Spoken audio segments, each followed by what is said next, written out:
အားလုံးပဲမင်္ဂလာပါကျွန်တော်တို့ Well Football and Unity ကနေပြီးပြန်လဲကြိုဆိုလိုက်ပါတယ်ကျွန်တော်နာမည် Wells ပါဒီဗီဒီယိုကိုလည်းကျွန်တော် Red GN ပေးမှဖြစ်တဲ့အတွက်ကြောင့်မလို့ဒီဗီဒီယိုလေးကို Red GN Channel မှာလည်းကျွန်တော်တို့ကြည့်ရှုနိုင်ပါတယ်ပေါ့နော် Red GN Channel ဟာဆိုလို့ရှိရင်တော့ကျွန်တော်တို့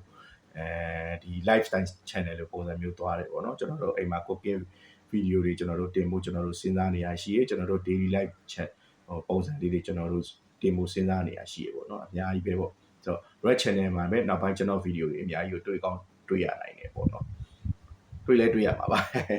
ဆိုတော့အဲ့ကိုနဲ့လည်းကျွန်တော်စကားပြောထားပြီးဖြစ်တဲ့အတွက်ကြောင့်ကျွန်တော် Red ကြီးရအတွက်လည်းတည်တဲ့အခြားသောဘောလုံးမဟုတ်တဲ့ဗီဒီယိုလေးရိုက်ဖို့အစီအစဉ်လည်းရှိပါတယ်ကျွန်တော်မှလည်းအခြားတည်တဲ့ဗီဒီယိုလေးရိုက်ဖို့လည်းအစီအစဉ်တွေလည်းရှိရပေါ့ဆိုတော့အားလုံးပဲမင်္ဂလာပါဆိုတော့သွားမယ့် topic ကတော့ football ဖြစ်တဲ့ကြောင့်မို့ football ကြောင့်သွားမှာပေါ့ဆိုမနေ့ကတော့ကျွန်တော်တို့ Chelsea နဲ့ Manchester United တို့ပွဲကြီးပြီးသွားပြီဒီနေ့မှာကျွန်တော်တို့အသင်းပွဲကြီးက2ပွဲရှိရယ်တပွဲကတော့ကျွန်တော်တို့ Manchester City နဲ့ကျွန်တော်တို့ Fulham နဲ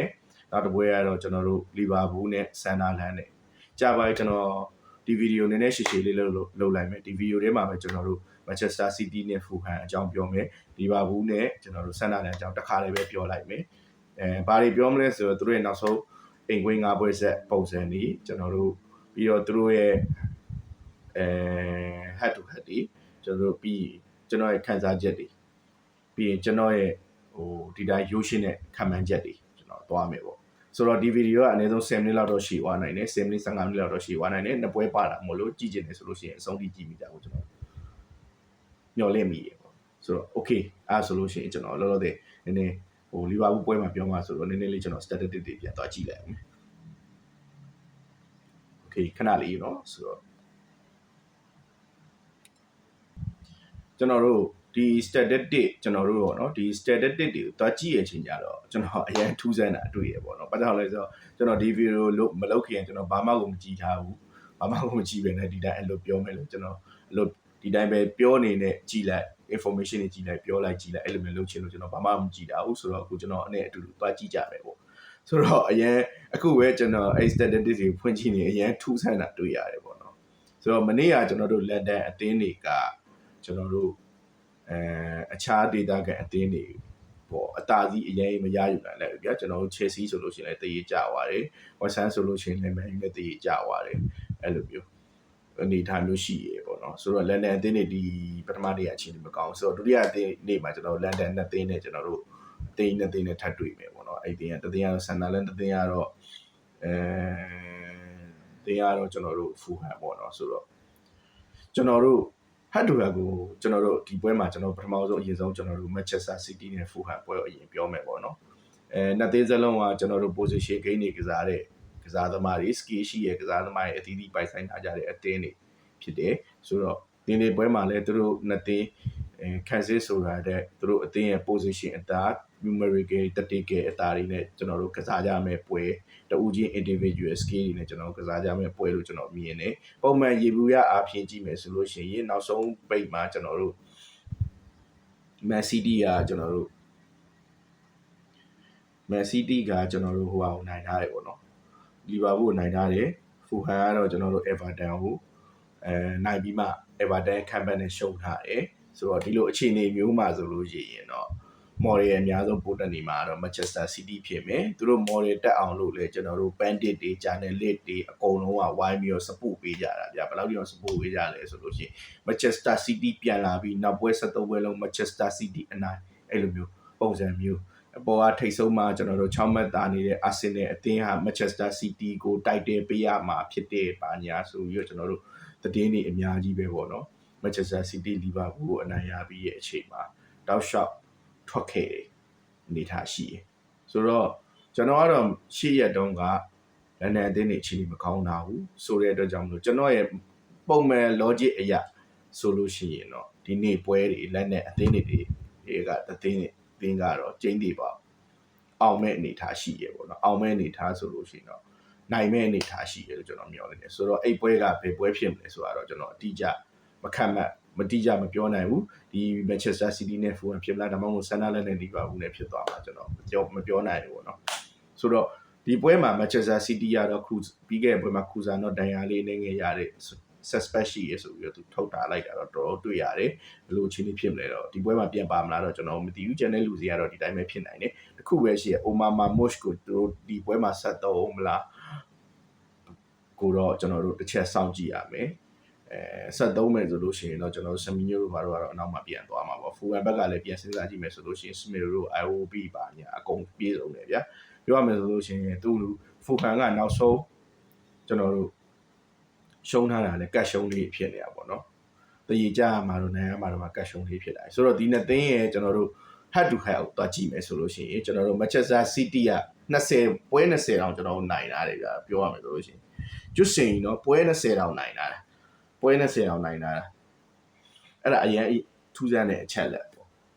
့သူတို့နှစ်သိန်းကတည်ကြတာနှစ်ပွဲပဲရှိပိုပြီးထူးဆန်းတဲ့အချက်လက်ကဖူဟန်ကသူ့ရဲ့အသင်းတစ်လျှောက်လုံး Manchester City နဲ့တွေ့ဆုံမှုမှာတပွဲမှမနိုင်တာသေးဘူးဗျာစဉ်းစားကြည့်ဦးတပွဲဆိုတပွဲမှကိုမနိုင်တာလားဗျာဒီချက်လက်ကတော့ဒီထဲမှာကြည့်မယ်ပေါ့နော်ဟို1900ဘာညာကွီကွာတော့ကျွန်တော်မသိတော့ဘူးဒီနောက်ဆုံးကျွန်တော်တို့အချက်လက်ရကတော့ဖူဟန်ကလုံးဝနိုင်ထားတာမျိုးမရှိသေးဘူးနောက်ဆုံးပိတ်သူတို့နိုင်ဖို့အနည်းဆက်ဆုံးအခြေအနေကိုရောက်ခဲ့ပြီလေ Manchester City ကသူတို့9 goal သွင်းပြီးတော့အနိုင်ယူထားတာမျိုးကျွန်တော်တွေ့ရှိခဲ့ရတယ်။ပြီးခဲ့တဲ့နှစ်တွေမှာဆိုလို့ရှိရင်လည်း Manchester City ကို 2-0 ဒါမှမဟုတ် 3-2 အများနဲ့ရှုံးဟိုကတ်ရှုံးနေဗျာအဲ့လိုမျိုးကတ်ရှုံးနေကိုပြည့်ရှုံးနေပို့ဆိုပတ်ဆက်ရှုံးနေရစရာမရှိအောင်ရှုံးနေတကူနဲ့လည်းရှုံးနေနှစ်ကိုပြည့်လည်းရှုံးနေငါးကိုပြည့်လည်းရှုံးနေနီးမျိုးစုံနဲ့ရှုံးတာပေါ့နော်။ပြောရမယ်ဆိုလို့ရှိရင်ကျွန်တော်အရက်စကားပြောရမယ်ဆိုရင်နီးမျိုးစုံနဲ့ကုန်းနေအနေထားကိုရှိတယ်ဗျာ။ဆိုတော့ဒီရာသီမှာအဲ့လိုမျိုးအရန်ရှုံးထားတဲ့အသင်းတွေ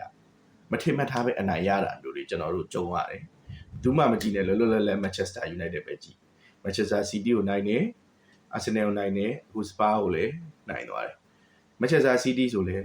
းအရင်သူတို့တဘွားလုံး10နှစ်ကျော်နေပါမနိုင်နဲ့ကျွန်တော်တို့လီဗာပူးရဲ့ကွယ်မှာလီဗာပူးကိုနိုင်ရပါတယ်။ဒီလိုမျိုးစံချိန်အစ်စ်တွေထွက်နေဆိုတော့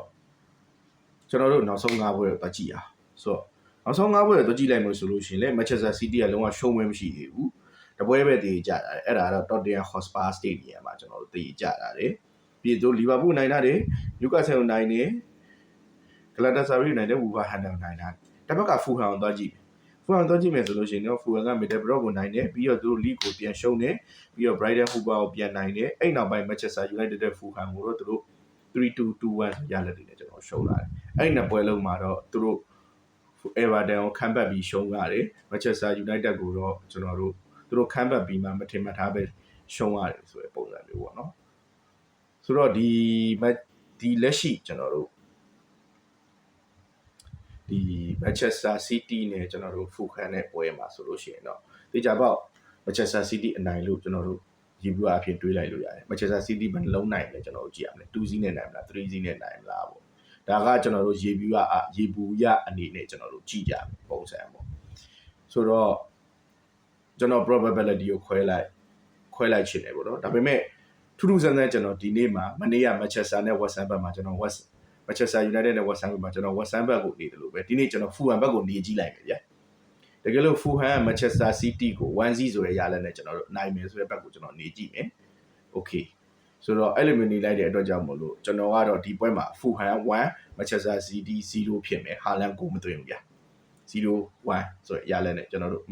Fulham နိုင်မယ်လို့ကျွန်တော်တွေးမယ်ဒါပေမဲ့ alternatively ရေဘူးရ general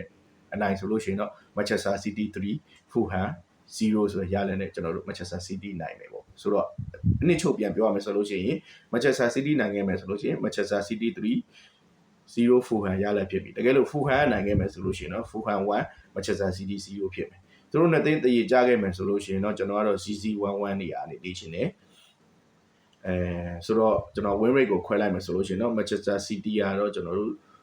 90%နိုင်မယ်ကျွန်တော်တို့တည်ကြဖို့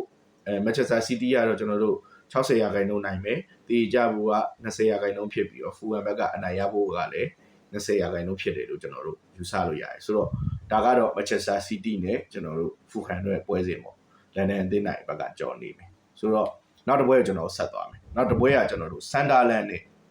Liverpool နဲ့ကျွန်တော်တို့တွေ့ဆုံမှုပေါ့ဒီတွေ့ဆုံမှုကလည်းတော်တော်လေးကိုစိတ်ဝင်စားတဲ့ပိုကောင်းတဲ့အထဲမှာပါတယ်ဘာလို့လဲဆိုတော့ဒီတွေ့ဆုံမှုကလည်းကျွန်တော်တို့အရှိရကျွန်တော်တို့ Manchester City နဲ့ Fulham တွေ့ဆုံမှုလို့မျိုးပဲအရန်အံ့ဩစရာကောင်းတယ်လို့ဘာလို့လဲဆိုတော့သူတို့နဲ့တင် head to head ကြောင်ဖြစ်တယ်ဆိုတော့ဒီ head to head မှာဆိုလို့ရှိရင်ကျွန်တော်တို့ Sunderland ကတပွဲပဲနိုင်တာတယ်သူတို့နှစ်တင်တွေ့ဆုံမှုမှာ9ကြိမ်တည်ကြတာပြီးတော့ Liverpool ဘက်က9ကြိမ်နိုင်တာတယ်နံပါတ်4ကတော့အရင်လာတယ်177 3လုံးနေပါသွားထိုးလို့ရတယ်180ခွန်ကျွန်တော်ဘတ်စကားနံပါတ်တွေပါတော့ရှိအောင်ပဲပါရမီရလားမသိထွက်ပါအဲ့လိုမျိုးနံပါတ်4ပေါ့နော်177ရဲစိတ်ဝင်စားဖို့ကောင်းတယ်ဒီနှစ်သင်းရဲ့ found တွေကိုကျွန်တော်တို့နောက်ဆုံး9ပွဲဆက်တွေ့ဆုံမှု found တွေကိုတွက်ကြည့်မယ်ဆိုလို့ရှိရင်ကျွန်တော်တို့ Liverpool ကကျွန်တော်တို့3ပွဲနိုင်တာတယ်2ပွဲရှုံးတာတယ်ဒီဘက်ကကြတော့2ပွဲနိုင်2ပွဲရှုံး1ပွဲတည်ဆိုရလည်းရှိတယ်သူတို့တည်ကြတာအဲ့ဒါ Everton အဲ့ဒါအဝေးကွင်းပေါ့နော်ဆန္ဒလည်းနောက်ဆုံးအဝေးကွင်းရှုံးပွဲ Arsenal ဖြစ်ပြီး9ပြက်ရှုံးတာတယ် 3-0 ပြောရမယ်ဆိုလို့ရှိရင်ဒီပွဲမှာအိမ်ကွင်းဖောင်အကောင်းဆုံးအသင်းနဲ့အဝေးကွင်းဖောင်ဆိုးတဲ့အသင်းအဲ့နှစ်သင်းကျွန်တော်တို့တွေ့မှာဖြစ်တယ်ဆိုတော့ကျွန်တော်တို့ဒီလီဗာပူးကနောက်ဆုံးအဝေးကွင်းမှာဆိုလို့ရှိရင်ကျွန်တော်တို့မာဆေးကိုနိုင်ထားတာရှိမယ်ဖုံးမောက်နိုင်ထားဖုံးမောက်မာဆေးကိုနိုင်ထားတာပဲရှိရဗျာကျွန်တော်တို့ဖုံးမောက်ရှုံးတာတယ်နောက်တဲ့အိမ်ကွင်း3ကွင်းမှာကျတော့ကျွန်တော်တို့ Manchester City ကိုကျွန်တော်တို့ Anfield မှာရှုံးပါတယ်ဆိုတော့ Newcastle တော့သူတို့ AC နိုင်တယ်ကွာရာဘက်ကတော့သူတို့ AC ကိုပြတ်တွေပဲဒီအဲ့တော့ဥကိုဒီတို့ Florian Wirtz တို့အရင်ကောင်းခဲ့တဲ့အချိန်ပေါ့ Newcastle နဲ့ပွဲတယ်အတူတူကဲဆိုတော့ကျွန်တော်တို့ပွဲကိုတွားလိုက်မယ်ဆိုပွဲတွားလိုက်အနေထားအရကျွန်တော်တို့ကြည့်မယ်ဆိုလို့ရှိရင်တော့ Liverpool က Sunderland နဲ့ဆိုင်အများကြီးတာတာတယ်ဒါပေမဲ့ Sunderland ကဒီရာဒီ Arsenal တို့ Manchester City တို့သူ့အိမ်ကွင်းမှာ Manchester City မပါဘူးထင်တယ် sorry Arsenal ကိုသူ့အိမ်ကွင်းမှာတရေမှတ်ရအောင်ယူထားနိုင်တဲ့အနေထားရှိတယ်2-2ဆိုရလက်ပေါ့နော် Arsenal တရေကြအောင်ယူထားနိုင်တယ်ဆိုတော့ Sunderland အိမ်ကွင်းဒီအရန်ညံ့နေတဲ့အခြေအနေမျိုးမရှိဘူးတရေရအောင်ရမရရင်အနိုင်ရအဲ့လိုမျိုးသူတို့ Sunderland အိမ်ကွင်းကဒီရာဒီမရှုံးသေးဘူးပေါ့ကျွန်တော်ဒီထားတော့ကြည့်မယ်ဆိုတော့တေချာစဉ်းစားကြည့်လို့ရှိရင် Liverpool အတွက်ဒီပွဲကခက်ခဲနိုင်တယ်ဒါပေမဲ့ဟတ်တူရဲ့ရပြန်ကြည့်မယ်ဆိုလို့ရှိရင် Liverpool ကအသာကြီးပဲဆိုတော့ကျွန်တော်တို့ရေဘူးရ logic အနေနဲ့ရှိမယ်ဆိုလို့ရှိရင်တော့ဒီပွဲကို Liverpool ကLiverpool ကကျွန်တော်တို့2-1ဒါမှမဟုတ်3-1ဆိုရလက်နဲ့နိုင်သွားနိုင်တယ်ပေါ့တကယ်လို့အဲ့လိုမဟုတ်ဘူးကျွန်တော်တို့ပြန်ပြောင်းပြီးကြည့်မယ်ပြောင်းပြန်ကြည့်မယ်ဆိုလို့ရှိရင်ကျွန်တော် head to head တွေကအနေထားကြီးကျွန်တော်တွားကြည့်ရပေါ့နော်ဒီဟာက Sunderland ကွင်းမှာဆိုလို့ရှိရင်အများနဲ့ 1-0 နဲ့ပဲနိုင်တာရှိတယ် 1-0 နဲ့ပဲနိုင်ခဲ့တယ်ပေါ့နော်ဒါပေမဲ့အဲ့ဒါအရင်ကြာခဲ့ပြီသူတို့နှစ်သင်းဒီ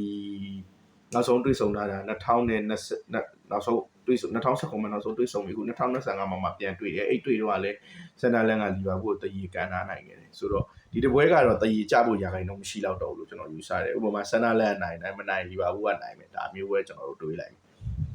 ဆိုတော့ Liverpool ကဒီပွဲမှာတကယ်လို့အနိုင်ရခဲ့မယ်ဆိုလို့ရှိရင်ကျွန်တော်တို့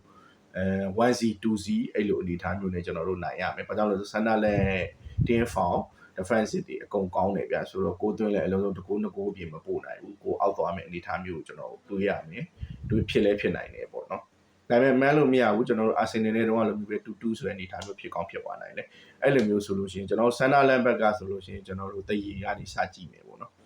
တရေဥပမာ for example like 1-1ကျွန်တော်တို့ပထမတစ်ခါလိုပြော1-1ဆိုရလက်နဲ့ကျွန်တော်တို့ပြန်ကြည့်မယ်ကျဲလို့ Sunderland နိုင်မယ်ဆိုလို့ရှိရင်တော့2-1ဒီရလက်ပဲရှိမယ်အဲ့ထက်မပိုလောက်ဘူးကိုအများကြီးမသွင်းလောက်ဘူးလို့ကျွန်တော်ယူဆတယ်ကျွန်တော်ကတော့ယူဆတယ်ပေါ့နော်ဒါဘာမှကိုမကြည့်ပါ handicap တွေဘာမှမကြည့်ပဲတက်အလွတ်တွေးနေအလွတ်အတွေးအရာပဲကျွန်တော်တွေးရပါတော့ဆိုတော့ကျွန်တော်တို့ winning probability ကို percentage ခွဲမယ်ဆိုလို့ရှိရင်တော့ Liverpool အနိုင်ကတော့ကျွန်တော်တို့55ရာခိုင်နှုန်းရှိမယ်ကျွန်တော်တို့ Sunderland အနိုင်ကတော့40ရာခိုင်နှုန်းရှိပြီးတော့ကျွန်တော်တို့တရေကြဖို့တော့ 5% ရှိမယ်ပေါ့နော်ဆိုတော့အရင် winning probability ကကွာမှာမဟုတ်ဘူးအလုံးစုံနိုင်လဲ1-0 2-0ကျွန်တော်တို့တရေကြရင်လဲ1-1-0အဲ့လိုအနေထားမျိုးပဲရှိတယ်ဆိုတော့ကျွန်တော်တို့ပြပြတသားပြောရမယ်ဆိုရှင် Liverpool နိုင်မယ်ဆိုရှင် Liverpool 1-0ကျွန်တော် Sunderland နိုင်မယ်ဆိုလို့ရှိရင်လဲ Sunderland 1-0တို့တော့တင်းတရေကြမယ်ဆိုလို့ရှိရင်လဲ1-1ဆိုရရလဲနဲ့တရေကြမယ်လို့ကျွန်တော်ခံမှန်းလိုက်ပါတယ်ဆိုတော့ဒီဗီဒီယိုလေးကိုဒီမှာပဲရန်နာလိုက်ပါမယ်ကြည့်ရှုအားပေးကြတဲ့ Regian channel ကလူတွေကို Wealth for One Unity channel ကလူတွေကိုရောကျေးဇူးအများကြီးတင်ပါတယ်ကျွန်တော် channel လေးကိုလည်းကျွန်တော် channel ကိုရော Regian channel ကိုရော subscribe လေးလုပ်ပေးကြဖို့ကျွန်တော်တောင်းဆိုချင်ပါတယ် subscribe လေးလုပ်ပေးကြပါကျွန်တော် channel Wales ကတော့ subscribe လုပ်လဲရပါတယ်မလုပ်လဲရပါတယ် ကျွန်တော်ဗီဒီယိုလေးကြည့်ရင်လည်းစိတ်ကူးတဲ့တယ်ကိုနဲ့ခန်းစားချက်ချင်းတူတယ်ဆိုရင်ကြည့်သွားလို့ရပါတယ်ဆိုတော့အားလုံးပဲကျေးဇူးအများကြီးတင်ပါတယ် see you